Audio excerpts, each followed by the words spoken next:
Index প্লাজার নবনির্বাচিত মালিক ব্যবসায়ী সমিতির শপথ গ্রহণ অনুষ্ঠান। আমি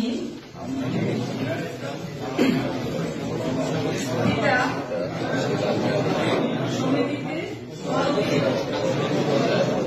নির্বাচিত হইয়া সশ্রদ্ধ চিত্তে শপথ করিতেছি যে মানুষের সেবায় সর্বদা নিজকে নিয়োজিত রাখিব। ইন্ডেক্স প্লাজার মালিক ব্যবসায়ী সমিতির স্বার্থ শৃঙ্খলা বজায় রাখিতে সর্বদা সচেষ্ট থাকিব।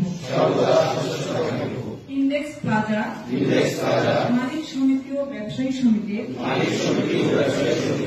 গঠনতন্ত্র মানিয়া চলিব। আয় ব্যয় স্বচ্ছতা নিশ্চিত করিব। দেশ ও দেশের আইনের প্রতি অনুগত থাকিব। হে আল্লাহ, আমাকে শক্তি দিন, আমি যেন ইন্ডেক্স প্লাজাকে একটি সুশৃঙ্খল ও সমৃদ্ধ ব্যবসায়িক প্রতিষ্ঠান হিসেবে গড়িয়া তুলিতে পারব। আমিন। আল্লাহ সবার মঙ্গল করুক। সবাই